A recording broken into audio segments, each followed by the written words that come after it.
Hello there. Wallace isn't around, so I'm going to take over this show. Excuse me. Pardon me for that little interruption there. The ugly dolls were getting ugly. Once again, live, on tape, from a secret, undisclosed location, hidden somewhere deep in the bowels of downtown St. John's, Newfoundland, comes in the Library of Graphic Literature.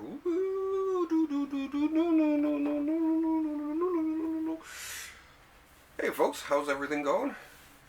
So I'm all set up and ready here. Oh, geez, my notes. Hang on a sec. Let's actually take a few notes, make sure I get in everything, because sometimes I do forget something. A nice day out there today. Actually, it's a little bit overcast. The sun was poking out there. The sun's going down now up here on the far eastern shores of North America. It's now 2 degrees Celsius, 36 degrees Fahrenheit. It was raining a little bit, but I managed to leave the comic shop and get up here in between the rain. So that was beautiful. Anyways, a nice sip of tea. Oh yeah, actually here's a new mug too. I actually got this from it was a gift from some students at Holy Heart High School here in St. John's, Newfoundland. This week I actually did a pure Comix Outreach, I call it, to the school, and I went down and I got in touch with Melanie Yetman Holloway, who was the art teacher down there, and she set me up, and I came in. I talked to all of our art classes, talked about comics, showed them how to do a little 9-panel page, and talked to them, and basically looked around to see if there was any young talent that I could encourage, because we're part of the outreach too, so we're sort of scouting around, and anyone we find, we encourage them to come by to our jam, which is hitting on its 10th anniversary this year, and see if we can help them further along their career path. So it was a lot of fun. It's and I think this is a thing that we should start doing throughout the industry, is even in your hometown, doesn't matter if you're in Ohio, Florida, Alabama, whatever, go out to your local school and have a chat with the art classes there, or anyone there, and just show them a little bit about comics, show them some of your page and stuff like that. And the students were really nice and all that, and they gave me this really cool cup, which of course I had to use on the show. Thank you very much, and thanks to Melanie for setting it all up. It was I had a great time there. I left my sweater behind. That's why I'm wearing a different sweater here today. But I had a great time. The students were all really fun to chat with, and they were all they all listened politely, and it was a good time all in all. So now after the New Year's, I'm going to hope to ratchet up and do maybe at least 2 or 3 more outreaches if I can before the actual Pure Comics Festival itself next June. But I'm on it. And speaking of outreach, if you want to see a little bit more about the whole subject of comic book outreach, as I call it, we actually talk about it, myself and Dennis Osborne, on this week's episode of Thursday Comics, sort of our sister broadcast. It's a podcast, actually. So check it out. It's on Buzzsprout, and it's fun.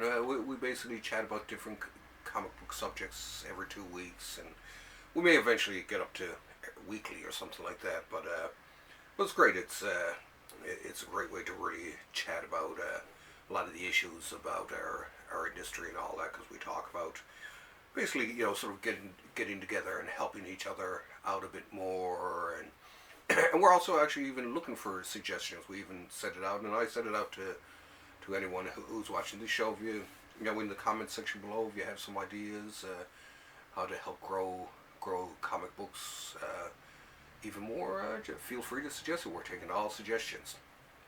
But I thought the outreach was a good idea, because it started with the Pure Comics last summer, and after it was done, we were like, geez, I wonder if we could get even more people to come out for the workshops and stuff like that. They all filled up, but we were wondering if we could get even more. So that's when I said, well, I'm going to go and, like a professional sports scout the high schools and all that around here, and see how many artists we can recruit into the art form. So anyone out there too in St. John's who, especially if you're a teacher, by the way, and you're watching this, feel free to contact me, and if your school is in my neighborhood, I'll come by and speak to your students, or if you're willing to give me a ride to your school to talk to your students, I'll be more than happy to. So that's I guess that's it really for my yammering on and on and on. I'm trying to leave as much of that for the Thursday Comics podcast, but sometimes I just can't help myself. Anyway, oh, by the way, I'm really enjoying reading the Swamp Thing, the Absolute Edition, by the way. And same too with the Killer Be Killed. That's killing me. It's murder. It's so good. Anyway, speaking of which, the Brubaker and them are doing another new, announced another new one, a pulp one. Check the site for more details. Oh, come on, open up, Harry. Come on. Oh no, don't cut me with a razor. Oh, I am gonna slice you open. No, ow. Okay, there we go. So, and you're asking yourself, what is that Wallace is cracking open there this week? Well, what I'm cracking open here, folks, is the Absolute Edition to DKIII. Dun dun dun dun dun dun dun dun dun dun dun dun dun dun dun dun dun. Pretty snazzy. Yeah, I do like the. It's a nice Absolute, and why shouldn't it be? Seeing how DC more or less invented the Absolute Edition format. I love the slipcases too. There's nothing does it better than a good slipcase, I tell you.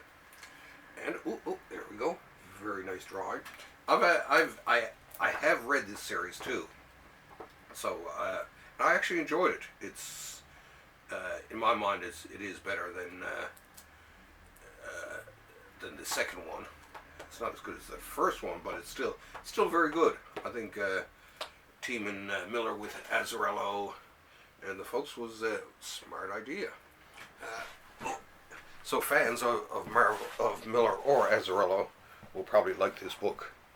There's the there we go. I kind of wish that the little mini comics they had originally in the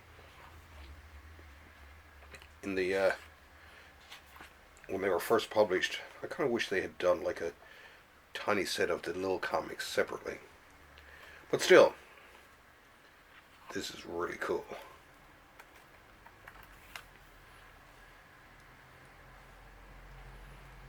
But yeah, I'm one of those who actually likes Miller's sort of newer style, and then of course JR, one of my favorites, and then of course all kinds of cool stuff to look at. So yeah, it's a nice little ain't nothing little about it, but a beautiful little omnibus here. Ooh, I like it. It's gonna look nice on the shelf too. Once again, look at that, very nice. How nice can you get? Well, absolute nice, I guess. Well, might as well slip this little. I always keep the, if I can, the little cards that come with them. Because a lot of times I'll actually use those as bookmarks. Okay, let's slide this baby back in here. Okay, and on to one. It's a reorder, but I did want to talk about it anyway.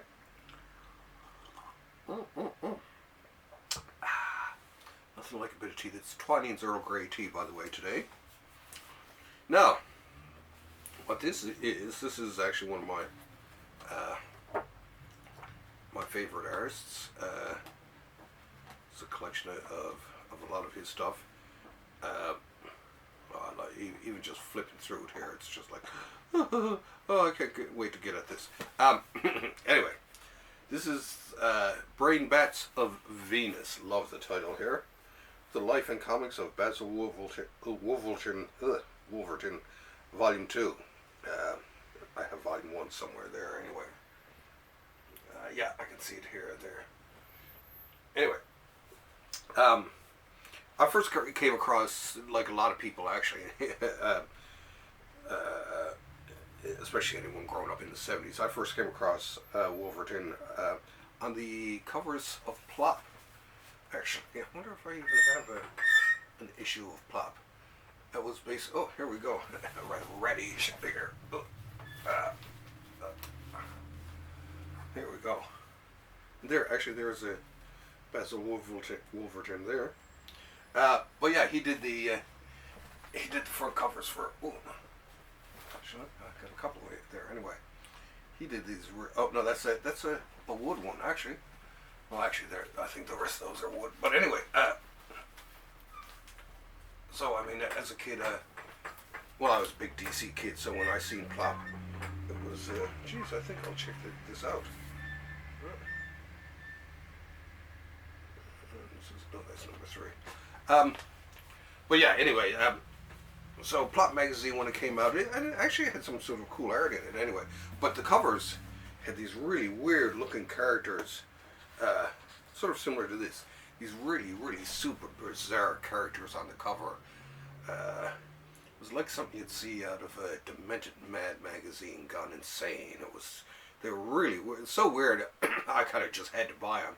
And I was always like, who's this Basil Wolverton person? He sounds like someone out of Wuthering Heights or whatever, right? It was, always loved the name. It was almost like something like Boris Karloff to me or whatever. Nice and mysterious and exotic. But anyway, I loved his stuff. And then, as the years went by and because I mean, of course, until people start to reprint a lot of material and all that, it was almost impossible to find anything by him. So in the past 10, 15 years, of course, there have been some collections of his stuff come out. Space Hawk was one which I got. And then there was another one, what is it? The Creeping Death Ray from Neptune, which is book 1 in this collection. But by Fantagraphics, so great job, by the way, there at Fantagraphics. And this one, like I say, what I like about this is that it not only has his comics and all that, but there's actually quite a bit of information and chatting about him. He's just got this wild, wacky style. I don't know, there's just something about it I always loved, right?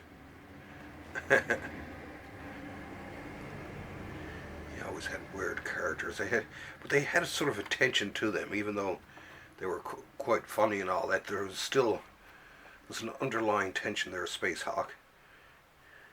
It kind of reminds me of Ditko in that way. Ditko has that sort of hidden tension in his work. And Wolverton, to some extent, has that too.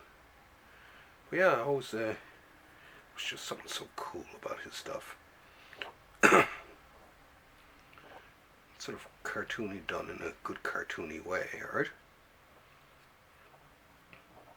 So that weird one I got. See, those are weird faces. Yeah. But yeah, so anyway, it was, of course, when I seen it coming out, this book coming out, of course, you know, I had to have it.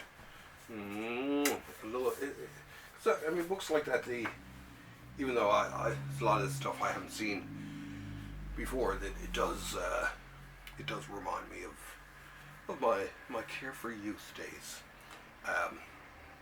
But yeah, it does remind me of stuff like Plop and all that. And it's the same with a lot of comics too. A lot of comics, when I'm reading them, it's not only the experience of reading the actual story, but some of the stories that I read, I can remember.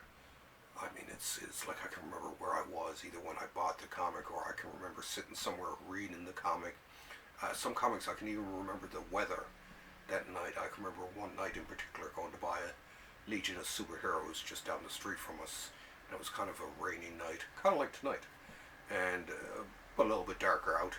and I can remember walking down the street, and I can almost smell that scene in my mind. There was just something about it, and that was the night that I first discovered that they'd gone up from 15 to 20 cents, and of course I freaked because I only had 15 cents on me and all that. But the woman on the cash, God bless her, she just gave it to me and said, well, no, they just changed it, so here you go.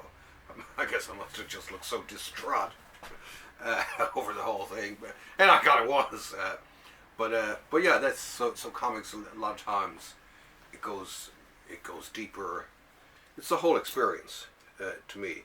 And that's why, like I say, I always so encourage people buying comics in comic book stores or taking up the habit of comic collecting and all that, because it becomes one of these lifelong obsessions and journeys.